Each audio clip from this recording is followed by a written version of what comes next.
జ్ఞాన పరిమళాలు కార్యక్రమానికి మరొకసారి అందరికీ స్వాగతం, సుస్వాగతం. మనం జ్ఞాన పరిమళాల ద్వారా మన మాస్టర్స్ యొక్క అనుభవ జ్ఞానాన్ని విశేషంగా తీసుకుంటున్నాం. మరి ఈ రోజు ఈ కార్యక్రమానికి మనకి ఇచ్చేశారు కుసుమకుమారి గారు నంద్యాల నుంచి. వారు ఎంతో అద్భుతంగా ధ్యాన సాధన చేసుకుంటూ, వారికి ఉన్నటువంటి అనుభవాల ద్వారా అందరికీ ధ్యానాన్ని నేర్పిస్తూ, మరి విశేషంగా శాకాహార ర్యాలీలోను, పిరమిడ్ లేని వాళ్ళలోనూ పాల్గొంటూ వారి వంతు కృషి వారు చేస్తున్నారు. మరి వారి ద్వారా ఈరోజు విశేషంగా జ్ఞానం తీసుకుందాం. Welcome madam. నమస్తే. నమస్తే మ్యామ్. Thank you. నమస్తే అండి. Very warm welcome. Thank you ma'am. Masters, ఇక్కడికి విచ్చేసిన ఆత్మస్వరూపులందరికీ ఆత్మ ప్రణామాలండి. మరి పిఎంసి డిజిటల్ కి ఆత్మ ప్రణామాలు. మన పరమ గురువులు బ్రహ్మర్షి పితామహ పత్రిజీ గారికి, అమ్మ స్వర్ణమాల పత్రి గారికి, సదానంద యోగి గారికి ఆత్మ ప్రణామాలు తెలుపుకుంటూ, మాస్టర్స్, నేను ధ్యానంలోకి రాకముందు మేడం చాలా కొంచెం దుఃఖం ఫోన్ ఇలా పెట్టుకుంటారా? కొంచెం జస్ట్ ఇంకొంచెం ఇలా పెట్టేసుకోండి. Thank you. Right madam. Okay ma'am. ధ్యానంలోకి రాకముందు నాకు ఒక క్వశ్చన్ ఉండేదండి. ఎప్పుడూ ఏడుస్తూ బ్రతకాలనా, ఈ బాధలు పడుతూ బతకాలనా అని నాకు ఒక క్వశ్చన్ ఉండేదన్నమాట. ఆ క్వశ్చన్ కి ప్రతిరోజు అంటే నాకు ఆ ఆలోచన ఉన్నందువల్ల ఏమైందంటే, ప్రతిరోజు దేవుని దగ్గర కూర్చొని కూడా అదే అడిగేదాన్ని. ఈ దుఃఖానికి పోయే మార్గం లేదా, ఈ బాధ పోయే మార్గం లేదా, ఇలా అడిగేదాన్ని అనమాట. అంటే అది ఒకటి ఉందనేది కూడా నాకు ధ్యానం వచ్చేంత వరకు తెలియదన్నమాట. మనం దుఃఖం పోగొట్టుకోవచ్చు, బాధలు పోగొట్టుకోవచ్చు అనే విషయము తెలియదు. కానీ ఆ అవకాశము కొద్ది రోజుల్లోనే, అంటే ఒక 12 ఏళ్ల క్రితము నాకు ఆ అవకాశం రావడం జరిగింది. ధ్యానం ద్వారా మనము అన్ని విషయాలు తెలుసుకోవచ్చు, అన్నిట్లో స్థితం కావచ్చు అని తెలుసుకున్నాను. కానీ అయినా వెళ్ళలేదు. కేవలము నాకు ఆరోగ్యపరంగా కొంచెం ట్రబుల్ రావడం వల్ల దాన్ని తగ్గించుకోవాలి అనే ఉద్దేశంతో రావడం జరిగింది. అంటే స్కిన్ అలర్జీ వచ్చింది. ఆ అలర్జీ ఎక్కడ చూపించుకున్నా నీకు అసలు నయం కాదు అని చెప్పడం జరిగింది. అలా చెప్పినప్పుడు ఏం చేయాలా అని అనుకుంటున్నప్పుడు, అరే మనకు ధ్యానం చెప్పినారు కదా, దీంట్లో పోగొట్టుకోవచ్చేమో చూద్దాము అని 41 రోజు చేయడం జరిగింది. కానీ మనకు ముందు జన్మల్లో ధ్యానం ఉంది అని తెలపటానికి మొట్టమొదటి రోజే అక్కడ కూర్చున్నప్పుడు ఆ గుళ్ళో విగ్రహం వచ్చి నీకు ధ్యానం ఉంది అని గుర్తు చేయడం జరిగింది. మరి ముందు వచ్చి కళ్ళ ముందు నిలబడితే కూడా ఈ విగ్రహం ఎలా వచ్చిందనే ఆలోచనతో, అంటే మొట్టమొదట మనకు లాజిక్ మైండ్‌లు ఎక్కువ ఉంటాయి కదండీ! ఆ లాజిక్ మైండ్‌లతో ఈ విగ్రహం నా దగ్గరికి ఎందుకు వచ్చింది అని అట్లా ఆలోచనతోనే అలా గడిపేశాను ఆ రోజంతా కూడా. మరి నేను వెళ్ళిన పర్పస్ ఏమిటి అంటే నా అనారోగ్యము. కానీ దాన్ని మర్చిపోయాను. రోజు ఆనందంగా కూర్చుంటూ, నాకు ఏం కావాలనో అవన్నీ కోరికలు కోరుకుంటూ, వాటిని నెరవేర్చుకుంటూ ఇలా నా ప్రయాణము 41 రోజు జరిగిపోయింది. ఓకే. అంటే అక్కడ ధ్యానం విలువ తెలుసుకోలేదు. ఓకే. నాకు కావాల్సింది పొందినాను, ఉన్నాను అంటూ అలా ఉండి ఒక 3 ఇయర్స్ మళ్ళీ ఊరికే ఇంట్లో వరకే చేసుకుంటూ ఉండేదాన్ననమాట. ఆ తర్వాత కుటుంబ పరంగానే ఎక్కువ ఆలోచిస్తూ ఉంటాం కదా మనము. మా పిల్లలకి కానీ, మాకు కానీ నాగదోషం ఉంది అని చెప్పేవారు. మరి నాగదోషం ఉంది అంటే అసలు అది ఎందుకొచ్చిందో తెలీదు. ఎలా పోగొట్టుకోవాలో తెలీదు. మరి దీన్ని పోగొట్టుకోవాలంటే ఏం చేయాలా అంటే సాధన చేయాలా. మరి నాకప్పుడు చిన్న పిల్లలు, టైం ఉండేది కాదు. చిన్న పిల్లలంటే చిన్న పిల్లలే, మరి చిన్న పిల్లలేం కాదు. వాళ్ళ కాలేజీలకు, వాళ్ళ స్కూళ్ళకు వాళ్ళకి పంపించాలి అంటే ఉదయం 5 నుంచి లేయాల్సిందే. మరి వర్క్ ఎక్కువుండేది ఇంట్లో, మాది కంబైన్డ్ ఫ్యామిలీ. అందుకు ఏం చేశానంటే రాత్రిళ్ళు టైం దండిగుంది కదా! ఒక మాస్టర్ చెప్పారు. రాత్రిళ్ళు మనకి చాలా టైం ఉంటది కదా! ఊరికేనే ఉంటాం కదా అనంటే, అవును నిజమే కదా అని చెప్పేసి అప్పుడు రాత్రిళ్ళు అంతా నా పనయిపోయినాక అందరూ నిద్రపోయిన తర్వాత అప్పుడు లేసి ధ్యానానికి కూర్చునేదాన్ననమాట. అలా ఇప్పుడు మనకు ప్రబోధ్ సారు ఆ అవకాశం ఇస్తున్నారు. మరి అప్పుడు ఎవరు అలా చెప్పేవాళ్ళు లేరు, చేసేవాళ్ళు లేరు. 12 ఇయర్స్ బ్యాక్. అక్కడ సరే అని కూర్చున్నప్పుడు నేను క్వెషన్‌లు చేసుకోవాలని తెలీదు. ఏమి అడగాలని తెలీదు. కేవలము కళ్ళు మూసుకొని మన గురుదేవులు చెప్పారు, కూర్చుందామని చెప్పడం జరిగింది. మరి ఈ నాగదోషం ఎలా వచ్చిందో అప్పుడు తెలుసుకున్నాం. ఒకరోజు మా అమ్మాయి హాస్టల్ నుంచి వచ్చింది. వచ్చి అమ్మ రేపు ఇక్కడే మాకు కొత్తూరు సుబ్బరాయుడు అని నాగమయ్య మాకు దగ్గరనమాట. ఎప్పుడు వెళ్ళి ప్రతి సంవత్సరం వెళ్ళి వస్తూ ఉంటాము. మనకు లోపల భయం ఉంటది గదండీ! ఆ భయానికి అక్కడికి వెళ్లి ఆ భయం ఎలా పోతుందో అని పోగొట్టుకోవడానికి చూస్తూ ఉంటాము. మరి అక్కడికి వెళ్ళి మా పాపొచ్చి "అమ్మ రేపు వెళ్దాము ఆదివారము. నాన్నకు గూడా సెలవే గదా! వెళ్దాము" అనింది. అన్నాక సరేలేమ్మా అని చెప్పాను నేను. చెప్పిన తర్వాత ఆ రోజు రాత్రి "నీకు అక్కడికొచ్చి చీర బెట్టి మేమేదో నీ దర్శనం చేసుకుంటేనేనా ఇక్కడి నుంచి మేము నిన్ను పొందలేమా?"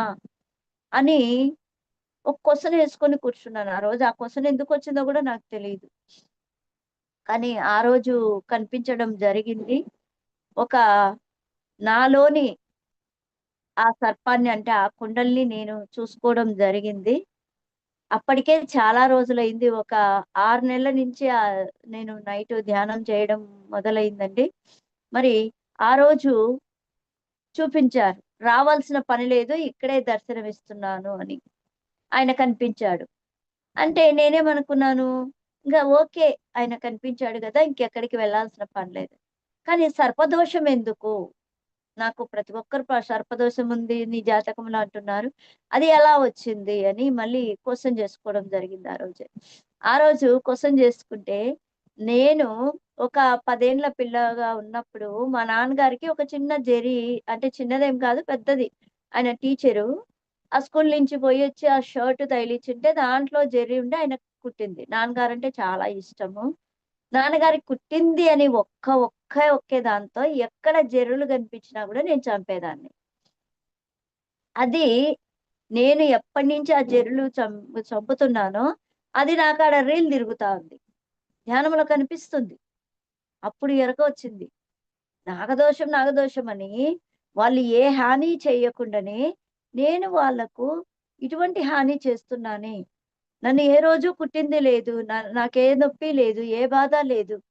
కేవలము ఆయనకు ఇబ్బంది పెట్టినారు అని నేను ఎంత పని చేస్తున్నాను అనే ఒక ఎరుకను ఆ రోజు తెలుసుకున్నాను. వెంటమ్మడే మాస్టర్స్ నేను తెలిసో తెలియకో ఇప్పుడు ఇంత మీ పట్ల ఇంత కర్కశంగా ప్రేమతత్వం అనేదే లేకుండా ఇంత ఇదిగా మీ పట్ల నేను చేయడం జరిగింది. దయచేసి నన్ను క్షమించండి అని చెప్పి ఇప్పటి నుంచి మీ జోలికి రాను అని చెప్పేసి చెప్పాను. చెప్పిన తర్వాత అంతవరకు మేము నాగదోషం పోవాలని ఎన్నెన్నో పూజలు ఏవేవో చేయించుకున్నామండి. కానీ వాటి ద్వారా ఏమీ వెళ్ళలేదు.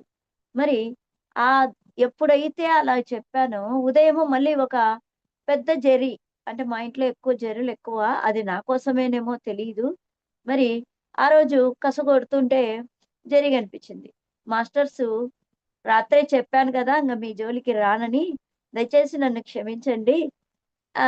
అని చెప్పడం జరిగింది. ఇంక అప్పటినుంచి జెర్రీలు కనిపించటం లేదు. నేను వాటిని చంపాలనే ధ్యాస లేదు. ఏమీ లేదు. మరి ఆ తర్వాత కొద్ది రోజులకు వెళ్తే సర్పదోషం లేదు. ఏ దోషం లేదు. అంటే ఏంటి ఇక్కడ నేర్చుకోవటము అంటే, మనం చేసే పనులు ఏమిటో మనకి ఎరుక లేనప్పుడు, మనం చేస్తున్నది ఏమిటో ఎరుక లేనప్పుడు, ఆ దోషాలున్నాయి, ఈ దోషాలు అసలు ఆ దోషాలు ఎందుకొచ్చినాయి అని ఒక ఎరుకను తెచ్చుకుంటే, వాటిని సూక్ష్మంగా పోగొట్టుకోవచ్చు. మనం ఆ చేసే పనిని తెలుసుకొని, దాని నుంచి బయటపడొచ్చు అనే ఒక గొప్ప విషయాన్ని నేనక్కడ తెలుసుకోగలిగినాననమాట. మనకెప్పుడైనా కానీ, మనం ఏదో తప్పు చేసుంటేనే అక్కడ మాస్టర్స్ నేర్చుకోవటానికే మనకది తెలుపుతూ ఉంటారు పదే పదే. మరి జీవితంలో కూడా అంతే. మరి ఇంకా ఇంకా ఎదిగిన తర్వాత అసలు బయట కాదు, మన లోపల ఉన్న మన కుండలినికే మనము ఏదో ఆధ్యాత్మికంగా ఉన్నతంగా ఎదగాల అనుకుంటాము. మళ్ళీ వేరు వేరు ఆలోచనలు చేస్తూ, సరికాని భావనలు చేస్తూ, సరికాని స్థితిగతుల్లో ఉన్నప్పుడు కొందరంటుంటారు, నాకు నాగుపాము కనిపించింది, నాకు కాటేసినట్టుగా అనిపించింది, బుసగొట్టినట్టుగా అనిపించింది అంటుంటారు. మరి దీనికి కారణం ఏమిటి అంటే, మనలో మనం జాగృతం కావాలని నిర్ణయం తీసుకొని ఆ జాగృతం కాకుండా మళ్ళీ వెనక్కి వెళ్తుంటాం చూడండి. అప్పుడు మనకు గుర్తు చేస్తుంటారు. మనలోని కుండలినే మనకు ఆ నాగుపాముగా కనిపించటము. నువ్వు తప్పు చేస్తున్నావు. ఇలా నీ వైపు వెళ్ళు అని మనకు గుర్తు చేయడము అనేది చాలా రోజుల తర్వాత తెలుసుకోవడం జరిగింది. మరి ఇదే ప్రయత్నంలో నాకు కుండలిని జాగృతం కూడా జరిగింది. అది కూడా ఎలా అంటే నా ముందే నాకే అన్ని నేనే తిరిగిపోతున్నాను. అది ఎలా జరుగుతుందో, ఏం జరుగుతుందో తెలీదు. కానీ అప్పుడు నేను పుస్తకాలు అంటే నాకు చాలా ఇష్టమండి. కొత్త విషయాలు తెలుసుకోవాలా అని ఎప్పుడు ప్రతిరోజు ఏదో ఒక బుక్ చదువుతూ ఉండే అలవాటు. అలా మొట్టమొదట యోగానంద పరమహంస గారి 'ఒక యోగి ఆత్మకథ' పుస్తకం చదివేదాన్ని. అక్కడ ప్రతిదీ కూడా మాస్టర్స్ తోనే ఉండి, నేను గూడా చూస్తున్నట్లు ప్రత్యక్షంగా అలా అనిపించేదనమాట. ఎందుకలా అనిపిస్తుందో నాకు తెలీదు. అలా అలా అనుకుంటూ ఆ పుస్తకం కంప్లీట్ అయ్యేసరికి నాకీ కుండలిని జాగృతం కావడము. అదే రోజు శ్రీశైలంలో నేను ఉన్నట్లు అక్కడ పార్వతీ పరమేశ్వరులు అంటే అది కూడా ఒక గొప్ప ఏమంటారు ఒక మంట. ఆ మంట అందరూ మంట మంట అని బయటికొస్తుంటే నేను వెలుగు వెలుగు అని లోపలికి వెళ్ళడం జరిగింది. అక్కడ కాంతి రూపంలో పార్వతీ పరమేశ్వరుల దర్శనమయింది. ఆ తర్వాత వెంటమ్మడే యోగానంద పరమహంస గారు కనిపించటము. ఆయన నన్ను పిలుస్తూ ఉన్నారు రమ్మని. కానీ నేను అక్కడ చిన్న పాపగా, పెద్ద పాపగా 2 నేనే ఉన్నాను. అక్కడ ఉన్నాను. ఆయన పిలుస్తుంటే నాకు మోక్షం ఇస్తే వస్తాను అని అంటున్నాను. ఆ మోక్షం గురించి కూడా నాకప్పుడు తెలీదండి. ఏంటో కూడా తెలీదు. కానీ అక్కడ ధ్యానంలో నాకు మోక్షం ఇస్తానంటే నేనొస్తాను అంటుంటే ఆయన పిలిచారు. ఆయన చెయ్యి టచ్ కూడా నాకు బాగా అర్థమైందండి. ధ్యానంలోనే ఆయన చేతిలో చెయ్యేసిన టచ్ బాగా అర్థమైంది. కానీ ఆయన చేతిలో చెయ్యేసినారు. నేను మోక్షం అడిగాను. కానీ మళ్ళీ ఆయన వెళ్ళిపోయిన తర్వాత అసలు మోక్షం అంటే ఏంటి? ఎవరినడగాలి? ఏంటి అది తెలుసుకోవాలి అనే ఒక తపనతో మరి మళ్ళీ మాకక్కడ ప్రతిరోజు మాకు నంద్యాలలో వైదేహి మేడం గారు ప్రతిరోజు ధ్యానం చేయించేవారు. 4-5 వరకు ధ్యానము. ప్రతిరోజు సత్సంగం ఉండేది. సరే మేడం గారు అడగచ్చు అని చెప్పేస్తే మేడం గారే చెప్పేశారు ఆ రోజు. ఆహ్, ఎవరెవరికి మోక్షం గావాలి అని అడిగి మేడము చెప్పారు. మేమేమనుకున్నాం మోక్షం అంటే ఆన్ ద స్పాట్ వదిలి శరీరం వదిలి వెళ్ళిపోవాలి అనే ఒక మైండ్ సెట్‌తో ఉన్నామనమాట. కానీ మేడం గారు మీరు అన్నిటి నుంచి విడుదల అని చెప్పారు. అంటే దుఃఖం నుంచి విడుదల, బంధరాహిత్యం నుంచి విడుదల, మరి మీ నుంచి మీరు ఈ సంసారంలోనే ఉంటూ నిర్వాణం పొందడానికి, సంపూర్ణ ఆరోగ్యం పొందటానికి అన్నిటి నుంచి విడుదలనే మోక్షము అన్నారు. మరి అయితే పరమహంస గారు నాకిచ్చారు. మరి వాటిల పట్ల నేను ఎలా ఉంటున్నాను? నాకు మీకు చెప్పాను కదా! అంతకుముందు ఎక్కువ దుఃఖం ఉండేది. ఎవరు ఏమి మాట్లాడినా ముందు కన్నీళ్లొస్తాయి. ఆ తర్వాతనే మాటొస్తాదనమాట. నా పరిస్థితి అటువంటిదనమాట. మరి అప్పటినుంచి నేను గమనించుకుంటున్నాను. ఎటువంటి పరిస్థితుల్లో కూడా నా కంట నీరు రావడం లేదు. అక్కడున్న సిట్యుయేషన్‌ను బాగా అర్థం చేసుకోగలుగుతున్నాను నేను. అంతకుముందు అర్థమయ్యేది కాదు. ఎవరేమన్నా కూడా ముందు నన్నే అన్నారు, నాతో మాట్లాడారు అని ఒక దుఃఖమో, బాధ వచ్చేదనమాట. కానీ అప్పుడు ప్రతిదాన్ని ఆ సిట్యుయేషన్ అరే! ఇక్కడ ఏంటి ఏడుపు రాలేదు. అయితే ఏంటి ఇక్కడ నేను? ఏం చేయాలి? అన్నప్పుడు ఆ సిట్యుయేషన్ అర్థం చేసుకోగలుగుతుండేదాన్ని. ఓహో! ఇదా ఆ దుఃఖం నుంచి విడుదల అంటే. అట్లా ప్రతి విషయంలో కూడా దుఃఖమొచ్చే స్థితిల్లో నాకు వాళ్ళు ఏం చెప్తున్నారు? ఏం నేర్పించాలని చెప్తున్నారు? నా చుట్టూ ఉన్న ప్రపంచము నేను ఏం నేర్చుకోవాలని చెప్తుంది అనే విషయాన్ని గ్రహించగలుగుతూ వచ్చాను. ఓహ్! ఇది కదా దుఃఖరాహిత్యం అంటే అని. అప్పటినుంచి ఎప్పుడు ఏడుపంటూ లేదు. బాధ అంటూ లేదు. అంటే అసలు బాధలుండవా అంటే వస్తాయి. కానీ వాటిన్నే పట్టుకొని అలానే ఉండిపోయేది ఉండదనమాట. జస్ట్ బాధొచ్చింది. ఓకే. ఫస్ట్‌లో ఎలా ఉండేదాన్ని కొద్దిగా ఆ బాధకు ఫీల్ అయ్యేదాన్ని. ఆ తర్వాత అసలు ఈ బాధ ఎందుకొచ్చింది అని దాన్ని విశ్లేషణ చేసుకునేదాన్ని. నా వరకు వచ్చిందంటే నేను నేర్చుకునేది ఏదన్నా ఉందా అని విశ్లేషణ చేసుకోవడము మొదలుపెట్టాం. అంటే మనలో కుండలిని జాగృతం అంటే ఆ వివేకము, ఆ ఎరుక వస్తుంది. అది మన ఆత్మస్థితికి మనం దగ్గరైనప్పుడు మన ఆత్మ మనకు అన్ని తెలుపుతుంది. అంటే మనం సిద్ధం కావడమే ధ్యానం చేసుకొని, సాధన చేసుకుంటూ, స్వాధ్యాయం గురువుగారు చెప్పినట్లు స్వాధ్యాయం చేసుకుంటూ, సజ్జన సాంగత్యం చేసుకుంటూ, ఆ సజ్జన సాంగత్యంలో మనకేదైతే నచ్చుతుందో దాన్ని పట్టుకొని దాన్ని సాధించుకుంటూ, ఇలా అరిషడ్ వర్గాల్లో నుంచి చిన్న చిన్నగా బయటపడుతూ, నేనేంటి అని ప్రతి క్షణము నా వైపే చూసుకుంటూ నేను ముందుకెళ్ళడం జరిగింది. మరి మా అదృష్టము మాకు గురుదేవులు వచ్చేవారు ఎక్కువగా ఫ్రీక్వెంట్ గా. మేము గురుదేవుల సమక్షంలో కూడా ఎన్నో విషయాలు నేర్చుకోవడం జరిగింది.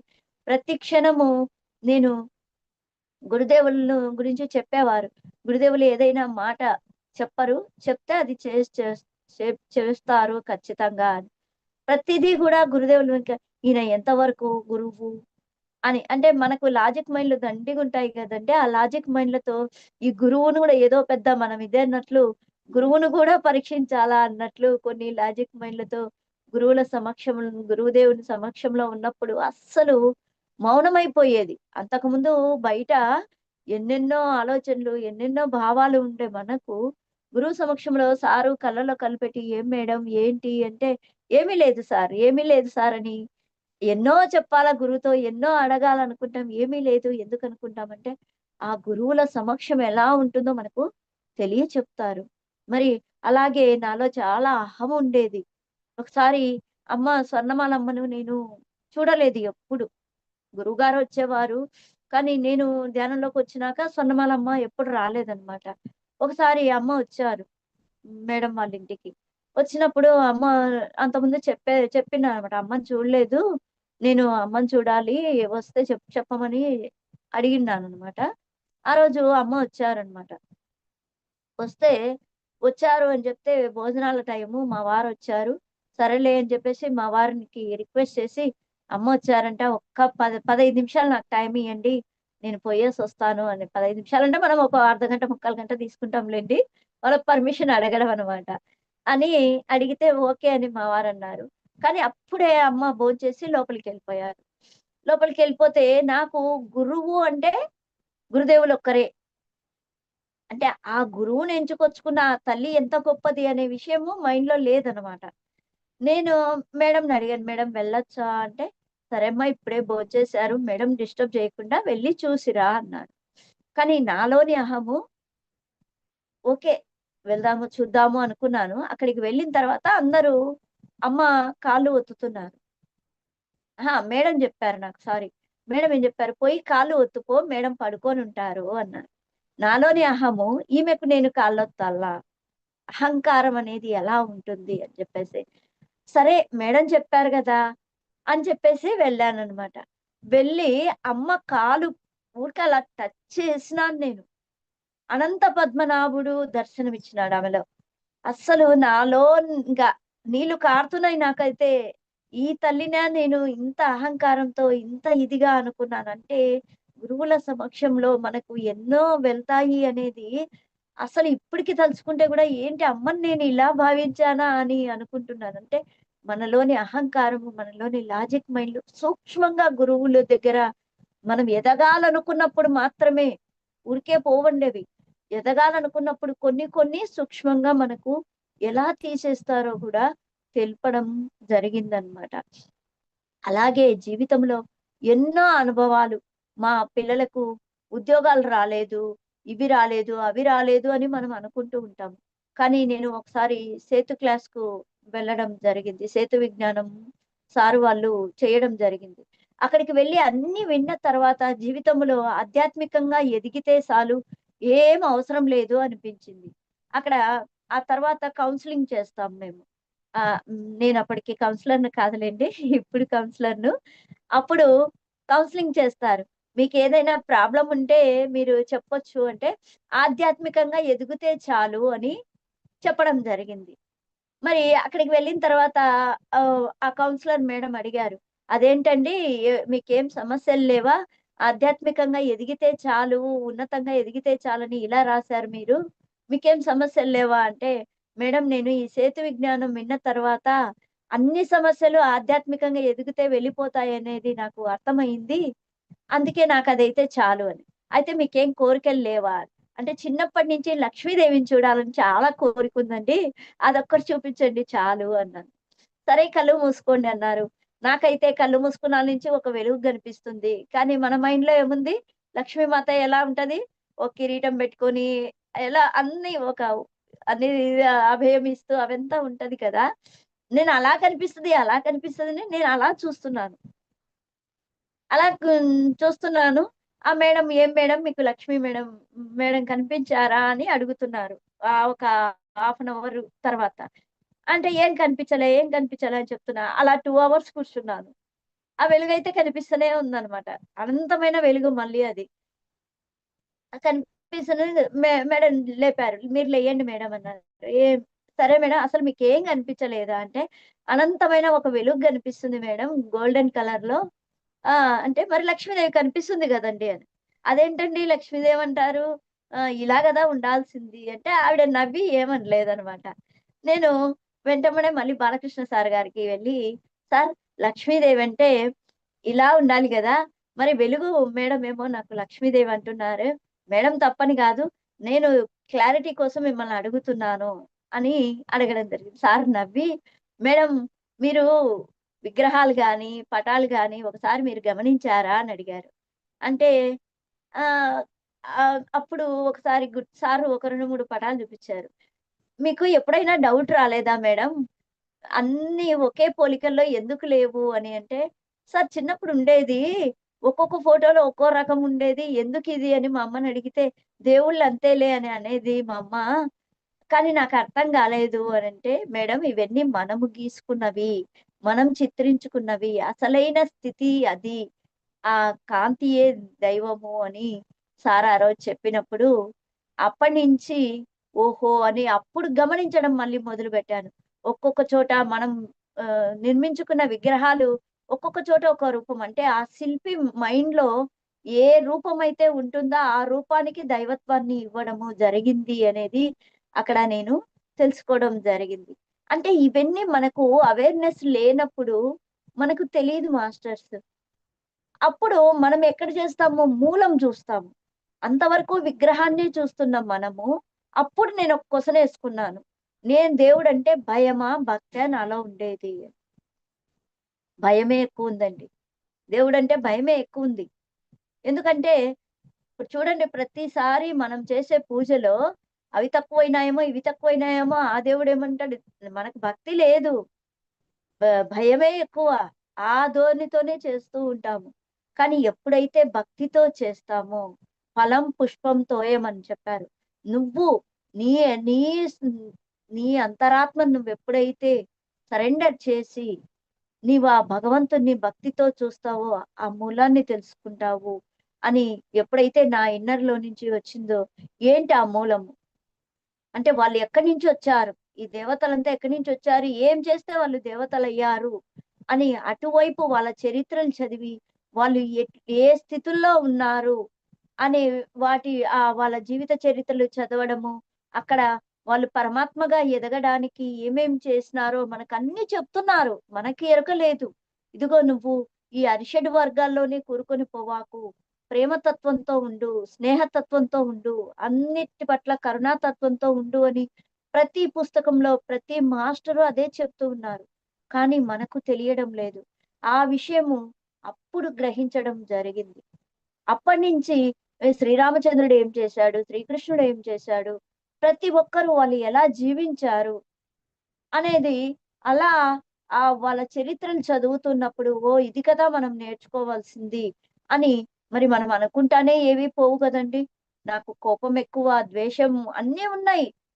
మరి వాటిల్లో నుంచి ఒక్కొక్కటి ఒకసారి ఒకరి పట్ల ద్వేషం వచ్చినప్పుడు, అరే! ఈ ద్వేషం ఎందుకొస్తుంది? ఫస్టు ద్వేషించేదాన్ని. మళ్ళీ ఇంతకు ముందులాగా లోపలికి వెళ్ళేదాన్ని కాదు. మరి వెనక్కి వచ్చి ఏంటి ఇక్కడ? ఏదో నేర్చుకోవాలి. మన గురుదేవులు చెప్పారు. మీరు ఒకరి వైపు ఒక వేలు చూపిస్తుంటే 3 వేళ్ళు మీ వైపు ఉంటాయి అని చెప్పారు గురుదేవులు. అంటే ఆ 3 వేళ్ళు నా వైపు ఉన్నాయి కదా! అని ఎప్పుడు గుర్తొచ్చేదనమాట. చిన్న చిన్నగా అరిషడ్ వర్గాలనేటివి అంటే ఈ దుఃఖరాహిత్యం కంటే ముందే ఇదంతా జరిగింది. ఈ అరిషడ్ వర్గాల్లో సేతు క్లాస్ పోయేసరికి కంప్లీట్ అయిపోయింది మాస్టర్స్. అప్పటినుంచి నా జీవితము దుఃఖం లేకుండా మరి బంధంలో ఎలా ఉన్నాను? బంధంలో ఉన్నప్పుడు మా పిల్లలు హాస్టల్‌కి పోతున్నా, ఎక్కడికి వెళ్తున్నా ఒక బాధ ఏడ్చేదాన్ని. ఒకటేమైని కన్నీళ్ళు. ఇప్పుడు అడుగుతారు, "ఏమ్మా మేము పోతుంటే నీకేడుపు రాదా?" అని. ఒరేయ్! మీరు పోయేది ఎందుకు? చూడండి మన పిల్లల్ని ఎందుకు పంపిస్తాము? హాస్టల్‌కి ఎందుకు పంపిస్తాం? వాళ్ళు బాగా చదువుకొని, బాగా ఉన్నతంగా ఎదిగి రావాలి అని పంపిస్తాం. వాళ్ళు పోయేటప్పుడు ఏడుస్తూనే ఉంటే, మా మమ్మీ ఏడుస్తుంది, మా డ్యాడీ ఏడుస్తున్నాడు, వాళ్ళు ఏడుస్తున్నారు, వీళ్ళు ఏడుస్తున్నారు అని వాళ్ళు కూడా అదే ఏడుపుతో ఉండి వాటి మీద దృష్టి లేక ఇబ్బంది పడతారు. అదే సంతోషంగా నువ్వు ఎదగడానికి వెళ్తున్నావు నాన్న. అక్కడ ఇలా ఉండు, అలా ఉండు అని కొన్ని విషయాలు చెప్పి పంపించాలి. అంటే మనలో ప్రేమ ఉన్నప్పుడు అటువంటివి జరుగుతది. ప్రేమ లేకుండా బంధం ఉన్నప్పుడు ఏం చేస్తాము?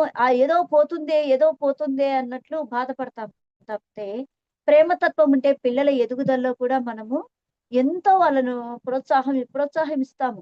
అన్నిటికీ ఏడుపే కాదు. ఏడ్చినంత మాత్రాన వాళ్ళ మీద ప్రేమ ఉన్నట్లు కాదు. ఎరుక ఆ పిల్లలకు నువ్వు ఎరుకలో ఉండి ఆ పిల్లలకు కూడా ఎరుక చెప్పినప్పుడు ఎంతో ప్రేమతో పంపించినప్పుడు వాళ్ళు కూడా అదే ప్రేమతత్వాన్ని మోసుకొని పోయి వాళ్ళ జీవితంలో ఎంతో ఉన్నతంగా ఎదగగలుగుతారు. మరి ఇప్పుడు నా కొడుకు, కో కూతురు అందరూ ధ్యానం చేస్తారు. అంటే ఎక్కువ చేస్తారని కాదు. వాళ్ళ ఎరుక వరకు వాళ్ళ జీవితాన్ని వాళ్ళిద్దరికీ పెళ్ళిళ్ళైనాయి. కానీ వాళ్ళ జీవితాలను వాళ్ళు లీడ్ చేసుకుంటున్నారు. నాకదే కావాల్సింది. బంధరాహిత్యం అంటే ఏంటి? వాళ్ళ జీవితాలను వాళ్ళు లీడ్ చేసుకుంటున్నారు. ఎప్పుడో ఒకసారి మన సలహా అడుగుతారు. నేనదే కోరుకుంటాను. వాళ్ళేదైతే ఎంచుకొని వచ్చినారో, ఆ జీవితాన్ని లీడ్ చేయాలి. మనము కొడుకు, కోడలు, బిడ్డ, అల్లుడు ఇట్లాంటి బంధాల్లో ఉండకూడదు. ప్రేమతత్వంతో ఉండాలి. మరి వాళ్ళ పట్ల బాధ్యత ఎంతవరకు మనదో, ఆ బాధ్యతను నెరవేర్చాలి అనే విషయాన్ని అంతకుముందు ఎరుక ఉండేది గాదు. మరి ధ్యానం చేస్తూ ఉన్నప్పుడు ఎరుక వస్తుంది. అంటే ఇదే జీవితం. మరి 'మరణం మధురం' పుస్తకము ఇటీవల చదవడం జరిగింది. మనం భూమి మీద ఎలా ఉంటామో, అలానే ఆ ఉన్నత లోకాల్లో ఉంటాము. అంటే భూమి మీద ఎప్పుడైతే ఆనందం ఉంటామో, ఎప్పుడైతే ప్రేమతత్వంతో ఉంటామో, ఎప్పుడైతే స్నేహతత్వంతో ఉంటామో, అదే అద్భుతమైన లోకానికి అక్కడ వెళ్ళగలుగుతాము. మనందరికీ మరణం అంటే భయం మాస్టర్స్. మరి ఆ భయము మనల్ని ఏం చేస్తున్నామో తెలీదు. ఎక్కడికి పోయినా భయమే. ఇప్పుడు చార్ధామ్ యాత్రకు వెళ్ళొచ్చాను నేను ఇటీవలనే. ఒక 1 మంత్ బ్యాక్. ఎక్కడా భయమనేది లేదు. ఆ దివ్య భూమిలో తిరుగుతున్నంత సేపు ఏవి తెలీదు. నాకు హార్స్ రైడింగ్ రాదు. కానీ హార్స్ మీద వెళ్ళొచ్చాను. మరి చలిలో చలి అంటేనే అమ్మో! చలిలో నేను తట్టుకుంటానో లేదో, కానీ ఏ ఆలోచన లేదు. ప్రతి చోట ఆనందంగా దర్శనం. ప్రతి చోట దర్శనం. Yogi tours Ganesh master, Navakanth sir వాళ్ళతో వెళ్ళాము. ప్రతిరోజు ధ్యానము, సత్సంగము, జ్ఞానము. మరి ప్రతి చోట ఆ ఎనర్జీని పొందడము ఎంత అద్భుతంగా ఉండిందంటే, అసలు ఇండ్లు అనేది అన్నీ మర్చిపోయి అక్కడ మమేకం కావడం జరిగింది.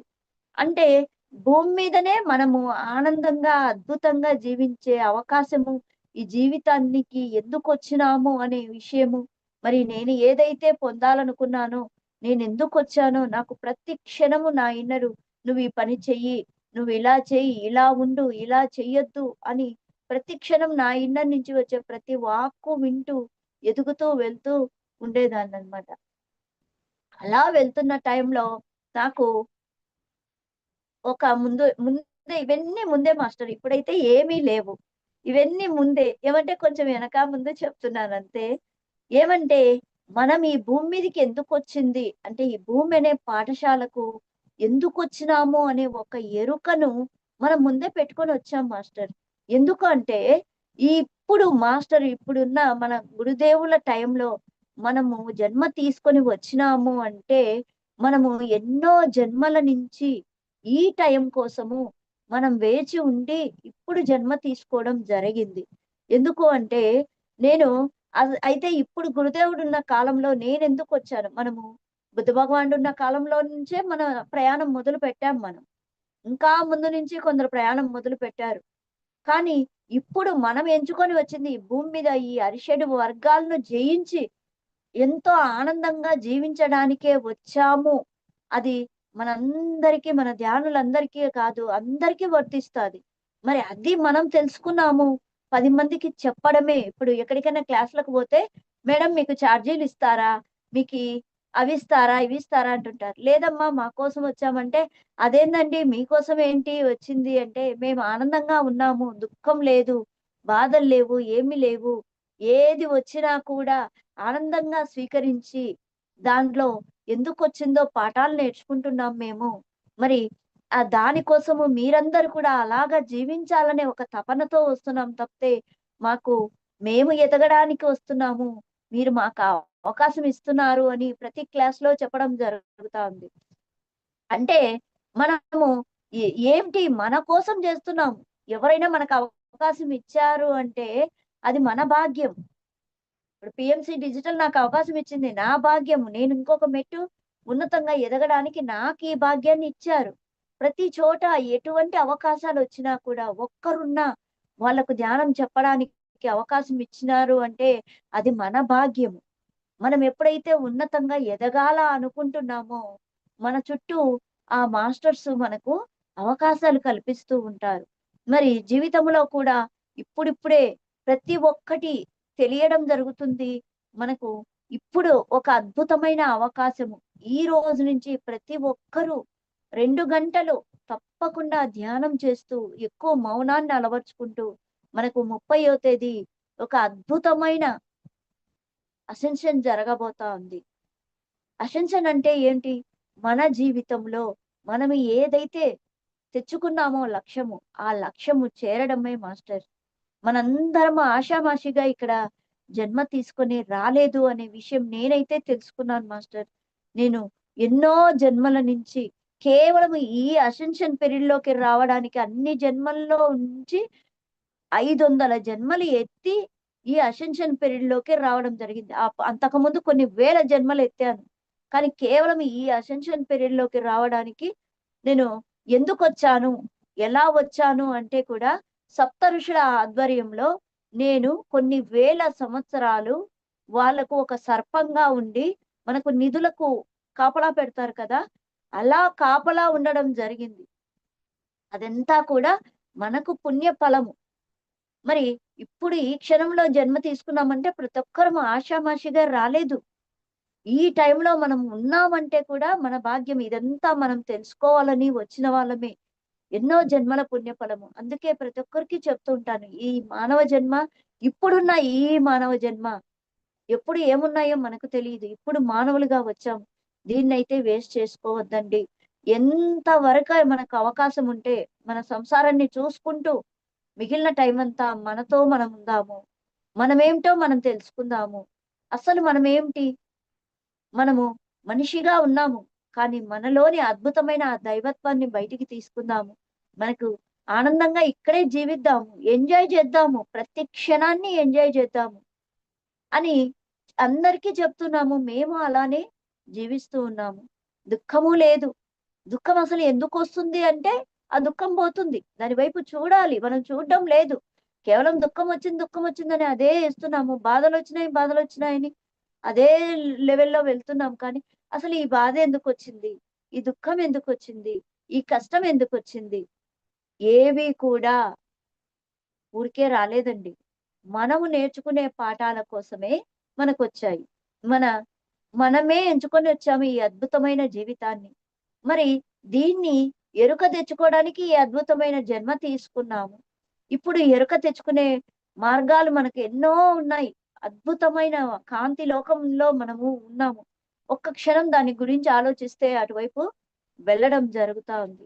ఇంతకుముందు ఆ అవకాశం ఉండేది కాదు. 12 ఏళ్ల కిందట కూడా అంత అవకాశం ఉండేది కాదు. ఇప్పుడు విశ్వమంతా కాంతిమయం అయిపోయింది.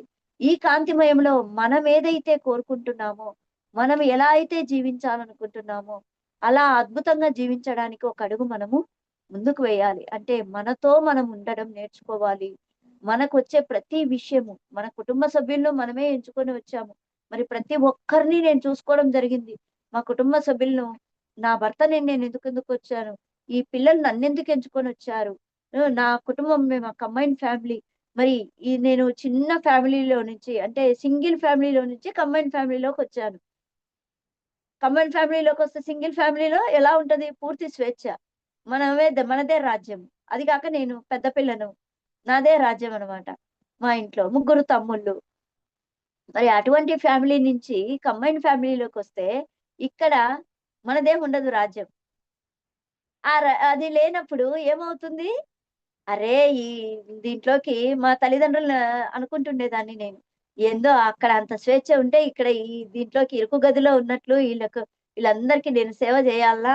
వీళ్ళంది ఇది చేయాలనా? వీళ్ళందరితో మాటలు పడాలనా? ఇలా అనుకుంటుండేదాన్ని. కానీ ఇక్కడ ఎంతో నేర్చుకోనికి వచ్చాను. వాళ్ళందరూ నాకు నేర్పడానికి వచ్చారు అని నిజంగా సింగిల్ ఫ్యామిలీలో ఉన్నప్పుడు నేనేం తెలుసుకోలేదు మాస్టర్. కంబైన్డ్ ఫ్యామిలీలో ఉన్నప్పుడు మా తోడికోడళ్ళు గాని, మా అత్తగారు గాని, అందరూ ద్వారా ఎన్నో విషయాలు నేర్చుకోనికొచ్చాను అనే విషయము ధ్యానంలోకి వస్తేనే తెలుసుకోగలిగాను. ఒక్కొక్కరిని చూసుకున్నాను. వీళ్ళనెందుకు ఎంచుకొనొచ్చాను? వీళ్ళనెందుకు ఎంచుకొనొచ్చాను? ఎందుకంటే నా మైండ్‌లో ఉంది గదా! అందరూ వల్ల నాకు దుఃఖమొస్తుంది. అందరూ బాధలు పెడుతున్నారు నన్ను. అంటే పాపం వాళ్ళు అందరూ నన్ను నేర్పించడానికి వస్తున్నారు. వాళ్ళు ఏ బాధలు పెట్టడంలే. చెప్తారు. కొందరు చిన్నగా చెప్తారు. కొందరు ప్రేమతో చెప్తారు. కొంచెం గట్టిగా చెప్తారు. ఈ మూడే మనకుండేది. ఒకరు అరిచి చెప్తారు. ఒకరు ప్రేమతో చెప్తారు. ఒకరు మీడియంగా చెప్తారు. దాంట్లో మనం యావి తీసుకోము. ప్రేమగా చెప్పినా తీసుకోము. మరి గట్టిగా అరిచి చెప్పినా తీసుకోము. ఆ స్థితిలో ఉన్నాను నేను. ఎప్పుడైతే తెలుసుకున్నానో గట్టిగా చెప్పే వాళ్ళను మనమే ఎంచుకొనొచ్చినాము. ఎందుకు అంటే ఎన్నో జన్మల నుంచి నేర్చుకోవాలా అని నేర్చుకోకుండా ఎనిక్కిపోయినాం. అందుకే వాళ్ళని రిక్వెస్ట్ చేసి మీరు మమ్మల్ని కొంచెం గట్టిగా మందలించి గట్టిగా చెప్పండి అని వాళ్ళని తెచ్చుకున్నాం మనం. మరి నేనది చూడడం జరిగింది. ఆ మాస్టర్స్ గూడా నాతో ఎన్ని జన్మల నుంచో ప్రయాణం అవుతున్నారు. వాళ్ళనెంతో రిక్వెస్ట్ చేసుకొని నన్ను ఇబ్బంది పెట్టండి. మీరు గట్టిగా అరిచి చెప్పండి అని వాళ్ళను రిక్వెస్ట్ చేసి నేను పిలుచుకొచ్చుకోవడం జరిగింది. అది నేను చూసాను ప్రత్యక్షంగా. నేను తెలుసుకున్నాను. అప్పుడు వాళ్ళ మీద ద్వేషం ఉంటుందా అండి? ఏముండదు. ఎందుకంటే మనమే ఎంచుకొని వచ్చాము. మరి ప్రతి ఒక్కరు నా మనం అనుకుంటుంటాం నా భర్త ఇట్లా, నా పిల్లలిట్లా, నా వాళ్ళిట్లా, వీళ్ళిట్లా, అత్త ఇట్లా, మామిట్లా ఇలావన్నీ అనుకుంటుంటాము. కానీ కానే కాదు. మనము నేర్చుకోవటానికి వాళ్ళందరినీ మనమే రిక్వెస్ట్ చేసుకొని, తీసుకొని వచ్చాము అని ఈ ధ్యానం ద్వారానే నేను తెలుసుకోవడం జరిగింది. ఎప్పుడైతే ఆ ఎరుక వచ్చిందో ప్రతి ఒక్కరిని అంగీకరించడం జరిగింది. జీవితంలో మనము సాధ్యమైనంత గమనించండి. ప్రతి ఒక్కరము ఏది అంగీకరించము. మంచిని అంగీకరించము, అట్లని చెడును అంగీకరించము. 2 అంగీకరించకుంటేనే మనకు దుఃఖమొస్తుంది. ఎప్పుడైతే ఉన్న సిట్యుయేషన్‌ను ఆ క్షణంలో మనము అంగీకరిస్తామో, అప్పుడు దాని గురించి నేర్చుకోవటానికి ఒక అడుగు ముందుకు వెళ్తాం. ఉన్న సిట్యుయేషన్ ముందు అంగీకరించడం నేర్చుకోవాలి. అది బాధైనా, దుఃఖమైనా, అనారోగ్యమైన ఏదైనా కూడా అంగీకరించడం నేర్చుకోవాల. ఎప్పుడైతే అంగీకరించడం నేర్చుకుంటామో, దాంట్లో ఏం నేర్చుకోవాలి? ఇక్కడ ఈ స్థితి నాకెందుకొచ్చింది? అనే విషయాన్ని మనము చూస్తాం మాస్టర్స్. మరి ప్రతి ఒక్కరి పట్ల ప్రేమతత్వంతో ఉండాలి. ముందు మన పట్ల మనం ప్రేమతత్వంతో ఉండాలి. ఎందుకు అంటే మ మన పట్ల మనకు ప్రేమ లేక ఏందండి అనుకుంటాం. కానీ చూడండి మనము ఎవరినైనా చూసినప్పుడు నేను అలా ఉంటే బాగుండు. నేను ఇలా ఉంటే బాగుండు అని వాళ్ళతో పోల్చుకుంటాం. ఎందుకంటే మనం చిన్నప్పటి నుంచి ఆ ఇదే మనలో వచ్చిందనమాట. పోల్చుకోవడమే వచ్చింది. కానీ ఒక్క క్షణం ఆలోచిస్తే మనలాగా ఈ విశ్వంలో ఎవరినైనా చూసామా? అంటే మనము సింగిల్ పీసే గదండీ! మనం గ్రేటే గదండీ! మరి ఎప్పుడైనా హ్యాట్స్ ఆఫ్ అని చెప్పుకున్నామా? ఓహ్! నువ్వు గ్రేట్ నీలాగా ఎవ్వరు లేరు. నువ్వు సింగిల్ పీసువు. ఒక సినిమాలో డైలాగ్ గూడా చెప్తుంటారు. నేను హైబ్రిడ్ పిల్లను. నాలాగా ఎవరు లేరు అని చెప్తూ ఉంటారు. మరి ఆ విధంగా మనం ఎప్పుడైతే చెప్పుకుంటామో, అప్పుడు మన మీద మనకు ప్రేమ వస్తుంది. మనం సింగిల్. మనలాగా ఈ ప్రపంచంలో ఈ భూ ప్రపంచంలో మనం ఎవరిని చూడలేదు. కేవలం పోల్చుకుంటున్నాము. వాళ్ళిట్లా, వీళ్ళిట్లా అని. కానీ మనమే సింగిల్ పీస్. మరి అప్పుడు మనల్ని మనం శభాష్ అని ఎప్పుడైతే అప్రిషియేట్ చేసుకుంటామో, మన మీద మనకు ప్రేమ వస్తుంది. మనం ఉన్నది ఉన్నట్లు మనం ఎలా ఉన్నామో, మన పట్ల మనము మనల్ని అంగీకరించడం జరుగుతుంది మాస్టర్. అందరూ ఇది తెలుసుకోవాలి కంపల్సరీ. మనలాగా ఈ విశ్వంలో ఎవ్వరు లేరు మాస్టర్స్. మన మనస్తత్వము ఏమిటి అనేది మనం తెలుసుకుంటాం. ఎప్పుడైతే మన పట్ల మనం ప్రేమగా ఉంటామో, అప్పుడు మనమేమిటో మనం తెలుసుకుంటాము. అప్పుడు మనం ఎలా ఉన్నాము, ఎలా ఉండకూడదు అనే విషయాన్ని తెలుసుకుంటాము. తెలుసుకున్నప్పుడు అప్పుడు మనము ఎదగాలనే ఒక తపన వస్తుంది. అరే! నేను ఏంటి ఇలా? అప్పుడు తెలుస్తుంది. మనము మనమేమనుకుంటాము, మనం అందరికంటే గొప్ప అనుకుంటాం. మరి కింద ఉన్న వాళ్ళని చూడము, పైనున్న వాళ్ళని చూడము. అందరిని అలానే చూస్తుంటాం. నేనే గొప్ప. అన్నిటికంటే నేనే గొప్ప. మరి ఎందులో గొప్ప అనే ఒక విషయం మనల్ని మనం తరచి చూసుకుంటే, అసలు మనమేమిటి అని మనతో మనం ఉన్నప్పుడే తెలుసుకుంటాం సైలెంట్‌గా. అసలు నేనేంటి? నేను ప్రతి విషయంలో ఎలా ప్రవర్తిస్తున్నాను? ఎలా ఉంటున్నాను? నాకేమి కావాలా? మనకందరూ ప్రేమగా చూడాలి. మనం మాత్రం ఎవ్వరిని ప్రేమగా చూడం. ఇది ధ్యానంలోకి రాకముందు. మన పరిస్థితి అదే అన్నమాట. అందరూ మనల్ని ఇష్టపడాలి. మనం ఎవరిని ఇష్టపడము. వాళ్ళు ఇట్లున్నారు, వీళ్ళు ఇట్లున్నారని అందరిని పేర్లు పెడుతుంటాం. కానీ మనల్ని మాత్రం ఎవరి పేర్లు పెట్టకూడదు. మనల్ని మాత్రం ఎవరు వేలెత్తి చూపించకూడదు. మనం మాత్రం అందరిని వేలెత్తి చూపిస్తుంటాం. ఆ ఎరుక అనేది, అరే! నేనేం చేస్తున్నానో అదే నాకిస్తుంది విశ్వము. ఎవరి పట్ల నేను ఎలా ఉంటున్నానో, ఎలా ఆలోచిస్తున్నానో అదే నాకొస్తుంది అనే ఒక ఎరుక అనేది ధ్యానం ద్వారా మనము తెచ్చుకోగలుగుతాం మాస్టర్. మరి చిన్న పిల్లల కానించి ధ్యానం చేయాలనా అంటే, ఈ ఎరుక కోసమే ధ్యానం చేయాలి.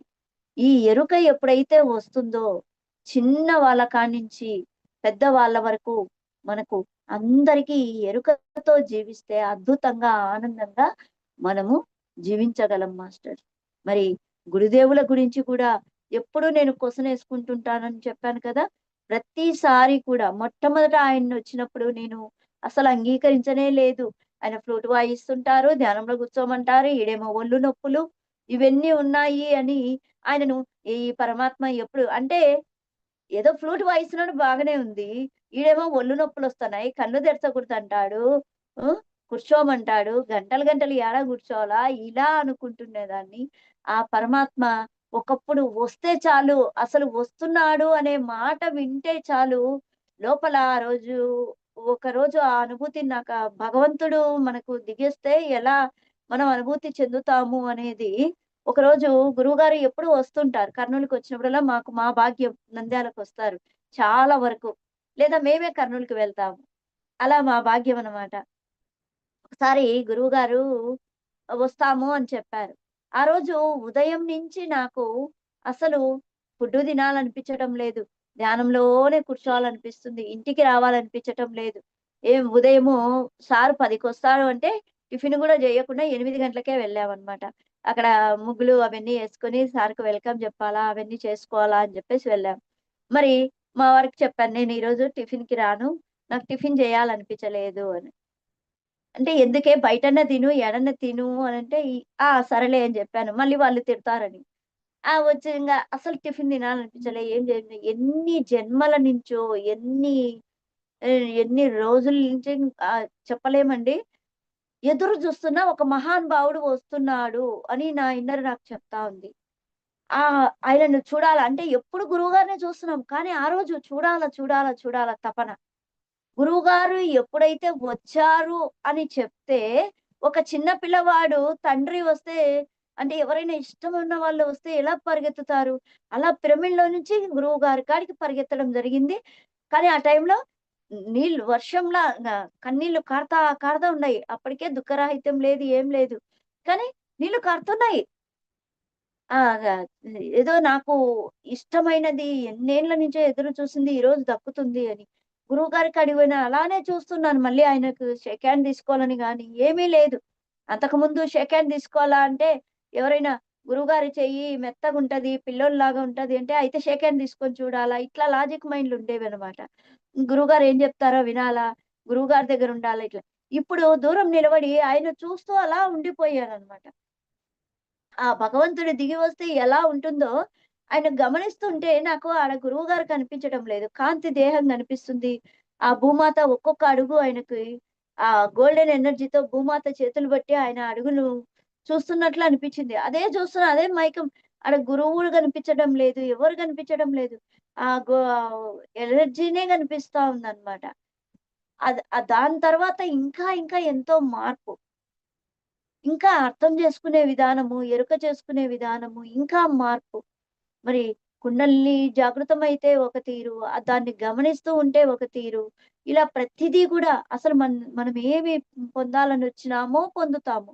ఏమి తెలుసుకోవాలని వచ్చినామో అది తెలుసుకుంటాము. మరి నాకు వచ్చినది ఏమిటి అంటే, నేను తెలుసుకున్న జ్ఞానము, నేను ఏ లక్ష్యంతో వచ్చాను, ఒక జన్మలో ధ్యానం అంతా చేసుకున్నాను. ఆ జన్మలో ఎవ్వరికి ఒక్కరికి కూడా బయటికి పోయి చెప్పలే.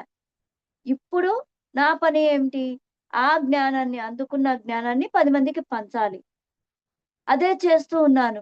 చేస్తున్నప్పుడు అక్కడున్న మాస్టర్స్ ద్వారా వాళ్ళ అనుభవాలు వినడం ద్వారా ప్రతిరోజు ఫోను చేసి, మేడం ఇలా ఇలా అని వాళ్ళ అనుభవాలు పంచుకున్నప్పుడు నాకు నేను ఎదిగేదాన్ని. ఎందుకంటే వాళ్ళు చెప్పే ఆ సత్యాలను నాలో వైబ్రేషన్ వచ్చేది. అంటే మనకు తెలియకుండానే ఎలాంటి స్థితిగతులు తీసుకుంటాము అంటే, ఆ ధ్యానం చేసినంత శక్తిని మనం తీసుకుంటాము. అందుకే గురుదేవులు ఒకరి అనుభవాలు వినండి అన్నారు.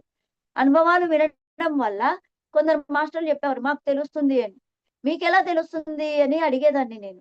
ప్రతిదీ క్వెషనింగ్ చేస్తేనే మాస్టర్ మనము ముందుకెళ్తాము. మరి నాకు చాలా క్వెషన్‌లు ఇప్పటికి కూడా అంతే, మాస్టర్స్‌ని అడుగుతూ ఉంటాను. రాత్రిళ్ళు కూర్చొని అన్నీ అడుగుతుంటాను. ధ్యానంలో కూర్చున్నా అంతే. ఇది ఎందుకు చేసినావు? అదెందుకు చేసినావు? ఇదెందుకు అట్లా చేయలే? అదెందుకు ఇట్లా చేయలే? ఇలా అడుగుతూ ఉంటాను. అంటే మనం ఏదైనా తెలుసుకోవాలి అంటే మన ఇన్నరే మనకు చెప్తుంది. వేరే ఎక్కడ పరిగెత్తాల్సిన పనిలే, ఎక్కడ చేయాల్సిన పనిలే. ఇప్పుడు ఈ కాంతిలోక వాసులు మనకు ప్రతిదీ తెలపడానికి సిద్ధంగా ఉన్నారు. మనము తెలుసుకోవడానికి సిద్ధపడ్డమే మన వంతు మాస్టర్స్. మరి ఇది తెలుసుకున్నాము. మరి ఇంకా అసెన్షన్‌లో ముందుకు వెళ్ళడము అంటే ఇదే మనతో మనము ఉండడము. 78% మనకిప్పుడు అసెన్షన్ కంప్లీట్ అయిపోతా ఉంది. ఎవ్వరు ఈ కొద్ది రోజులు 30వ తేదీ 4-7 వరకు ఎవ్వరు కూడా వదలకుండా కంపల్సరీ అన్ని పనులు పూర్తి చేసుకొని ఆ టయాన్ని వినియోగించుకోండి మాస్టర్స్. మరి మనకు ఎంతో అద్భుతమైన అవకాశము. ఈ జన్మ మనకు సార్థకమయ్యే అవకాశము. మరి నాకు ఎన్నో పోగొట్టుకున్నాను నేను కూడా. గురుదేవులు విశ్వం విశ్వవ్యాప్తం అయినప్పుడు అక్కడ ఆ రోజు మేము అక్కడ ఉండడం జరిగింది హైదరాబాద్‌లో కర్తాల్‌లో. అక్కడ నా ఇన్నర్ చెప్తున్నా కూడా, విశ్వవ్యాప్తం అయితున్నారు. నువ్వు కంప్లీట్‌గా నీ దేహ స్థితిలో కాకుండా ఆత్మస్థితిలో ఉండు అంటే కూడా నేను ఆ అవకాశాన్ని పోగొట్టుకోవడం జరిగింది. ఆ రోజు అన్నిటికంటే అతిగా చేసుకొని ఆ అవకాశాన్ని పోగొట్టుకోవడం జరిగింది. కానీ చాలా రోజుల తర్వాత ఆ ఎరుక వచ్చింది. ఆ విశ్వవ్యాప్తమైనప్పుడు ఎంత అద్భుతమైన స్థితిని పొందుతామో మనము తెలుసుకోలేము అనేది. అది ఎలా అంటే, ఇప్పుడు కర్ణుడు ఆయన మహాభారతంలోనే ఆ జన్మలోనే ఎన్‌లైట్‌మెంట్ పొందాలని వచ్చి ఆయన అంతకుముందు 9 జన్మలు తీసుకున్నారు. ఇది 9వ జన్మ ఎన్‌లైట్‌మెంట్ పొందాలని. ఆ జన్మలో ఎన్‌లైట్‌మెంట్ పొందాలని వచ్చి ద్రౌపది వస్త్రాపహరణంలో అప్పుడు ఆయన అడ్డు చెప్పకుండా కూర్చున్నందుకు ఆ ఎన్‌లైట్‌మెంట్ వెళ్ళిపోయిందాయనకి. మళ్ళీ జన్మ తీసుకోవాల్సొచ్చింది ఆ ఎన్‌లైట్‌మెంట్ పొందడానికి. మరి మన పరిస్థితి కూడా అంతే. ఏదైనా ఒకటి తెలిపినప్పుడు దాన్ని అందుకునే ఎరుకనివ్వు పరమాత్మ. నువ్వు ఎప్పుడైతే ఎరుకనిస్తున్నావో, ఆ ఎరుక నాకు ఇవ్వు అని మన అంతర ప్రపంచానికి ఎప్పుడూ చెప్పుకుంటూ ఉండాలి మాస్టర్స్. ఏదైనా ఒక నేను ఎన్‌లైట్‌మెంట్ అయ్యే స్థితి వచ్చినప్పుడు ఆ ఎరుకను నాలో సంపూర్తిగా స్థితం చెయ్యి అని మన సంకల్పం మనకు పెట్టుకోవాలి. ఈ సంకల్పాలు కూడా ఎవరో బయట ఇచ్చేటివి కాదు. మనకు ఆ క్షణంలో మన నుంచి ఏదైతే వస్తుందో అదే మనకు సంకల్పం అంటే. మరి గ్రూప్ మెడిటేషన్‌లు చేయండి.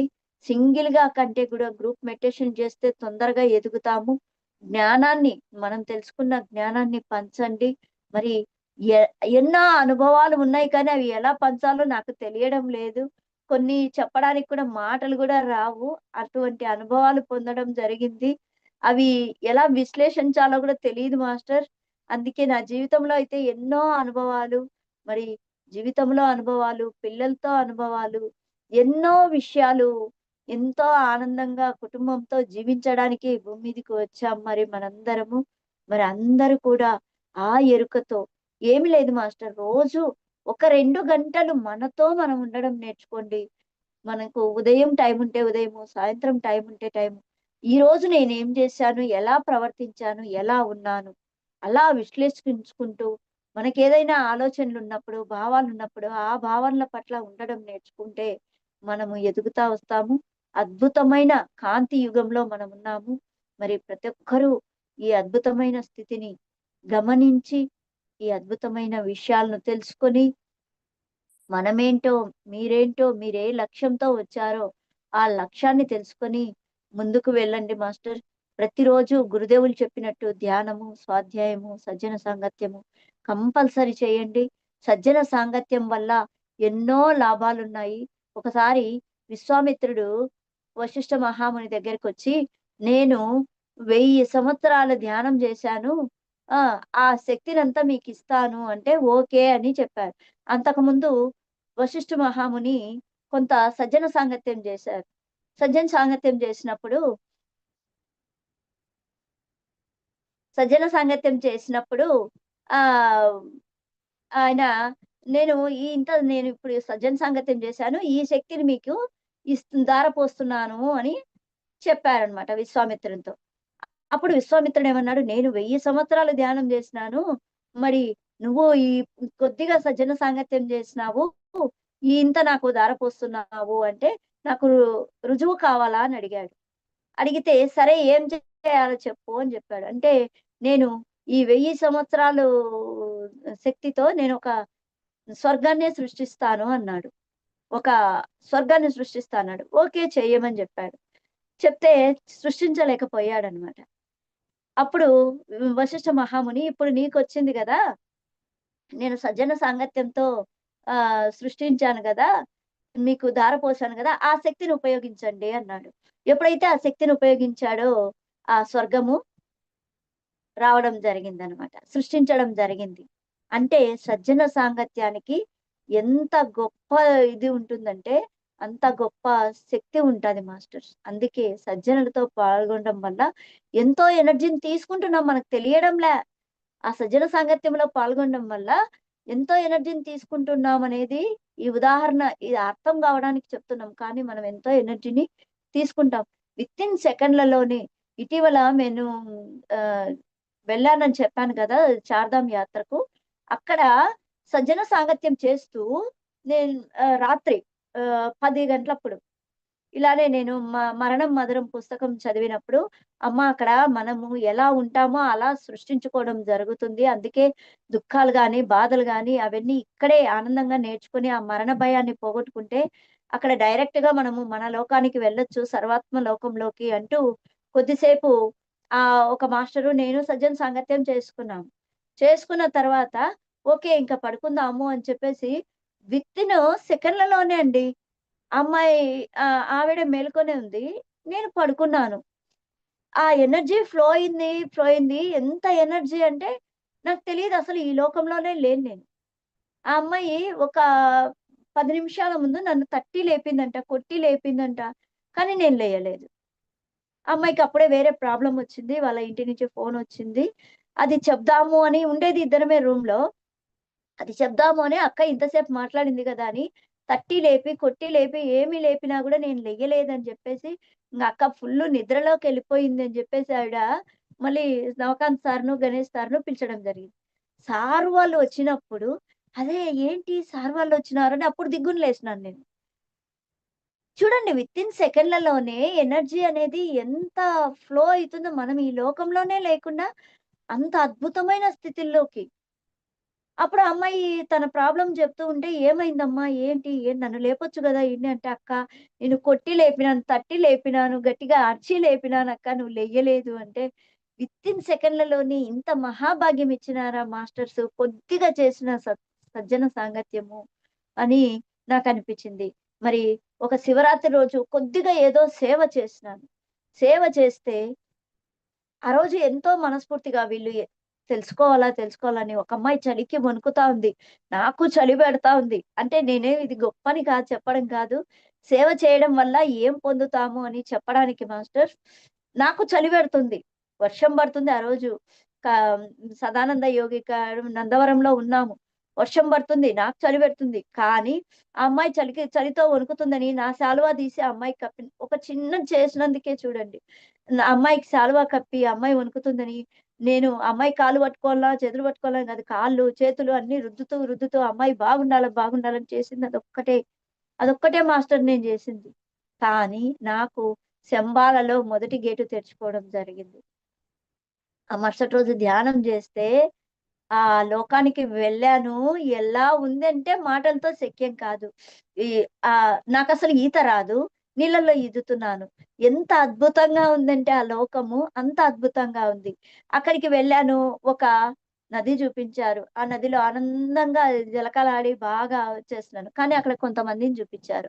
ఆ తర్వాత కొన్ని జంతువులను చూపించారు. ఆ నుంచి వృక్షంలో నుంచే ఫౌంటైన్స్. అసలది ఎలా ఉందంటే మాటల్లో చెప్పలేనంత లోకము. అది ఏ లోకమో గూడా నాకు ఫస్ట్ తెలియదు. మళ్ళీ వచ్చి క్వెషన్ చేసుకుంటే, "చెంబాలలో నీకు మెయిన్ గేట్ తెరవడం జరిగింది" అనన్నారు. అంటే ఒక సేవ అనేది ఎంత గొప్పది అనేది మనకు తెలిసి చేసినా, తెలియక చేసినా ఆహ్, మనము ఒకరికి ఈ విశ్వానికి సరెండర్ అయ్యి ఆ సేవ చేయడం. అక్కడ ఏ ఆలోచన ఉండదు. సేవ చేయాలా అంటే ఇది మంచా? ఇది చెడా? ఇది ఇదా? అదా? ఏ లాజిక్ మైండ్ ఉండదు.